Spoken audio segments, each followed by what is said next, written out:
Tussen jou en Robbie se karakter. O, okay. Sy is so klein bietjie van 'n femme fatale. Dis hy. O, okay. En hy traai dan nou ook 'n bietjie uitvra hier teen die einde van die gesprek hier dan sy soos 'n middagete eet en so en dan kom al daai onderlig. Jou uitspraak van jy kan alsmaar redelik platerig wees en au clair de la luna. And you start that. Okay, then we move to. Yes. No. As it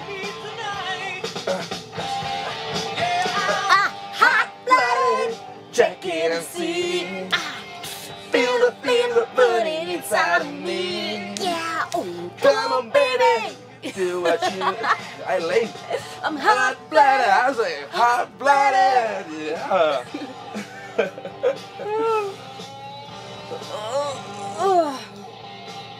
Sy 'n aardige man, né? Dit het so rooierige skynselletjie gesien. Dit is weird. Ek sit nou net daai ding en dink. Spaghetti. Ek sit nou net daai ding en dink. Spaghetti met.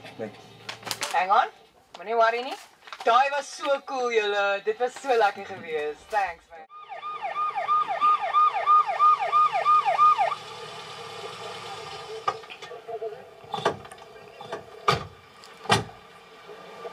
Nou, kaptein De Vries. Of sal ek eerder sê môre? Ja, hallo, Sergeant Julius, môre. Dit is Amanda Duvenage. Sy's 'n dierekundige. Sy's op leen aan ons vanaf forensies vir hierheen. Maar ons ken mekaar. Susan Brandon Julius nie waar nie? Hallo dokter. Goed om jou weer te sien. Ek kan nie jy sê die omstandighede is vreeslik lekker nie. Ja, wat sou nie gang nie so, Sergeant.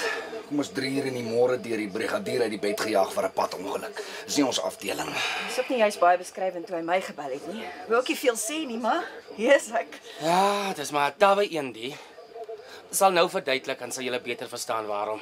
'n Konstabel Petersen, kry daai klomp nuusbrake, asvoels en rubbernekke ver agter daai lyn. Ja, maar kaptein, maar ons gaan nog ons hande vol hê met nuuskierige sodra die son uitkom. Forever. Nou maak jy my senuweeagtig. Besef reeds dat hier iets vreemds aan die gang is. Maar kan nie sien. Glo my, Captain.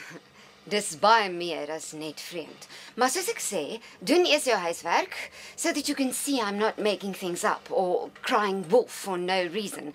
Go as far back as you can. Goed, juffrou Hoop. Ek sal daarop ingaan. Ek moet erken, jy het die kat in my nou behoorlik nuuskierig gemaak.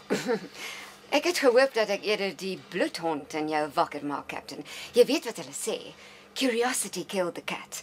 Maar ek het reeds te veel gesê en genoeg van jou tyd gevat. Ek moet regtig gaan. Ek wil beslis hoor wat jy te sê het, juffrou Hoop. I'm glad. Jy het my nommer. En ek sal jou graag weer wil sien. Want ek is nog lank nie. Sorry. Nice Robbie. Ek like daai. Ja, dis baie nice. So ons stel op met Spreekbed 7 met De Vries. Nou goed, doen jy jou ding Sergeant. Kom ons dan kyk verder na die kar. Wat julle dan doen is julle terwyl jy sê daar was 2 mense, 'n man en 'n vrou. Julle stap nou weer terug 'n bietjie. So ons gaan nou weer die crime scene se goeie so 'n bietjie invul. So hou dit in julle lywe en in julle stemme dat julle nou actually terugstap. Sê 'n paar tree wat julle terugstap. Okay. Cool. So stel op dan met 7. Okay, let's go. Ons kyk verder na die kar. Jy sê daar was 2 mense, 'n man en 'n vrou. Ja, kaptein. Aan wie behoort die plaas naaste aan die plek waar hierdie ongeluk gebeur het? Le Frère, kaptein. Jean Le Frère. Aha. Maar jy moet ons 'n koppie koffie gaan kry. Welkom kaptein. Ek kan self in my oë oop hou nie.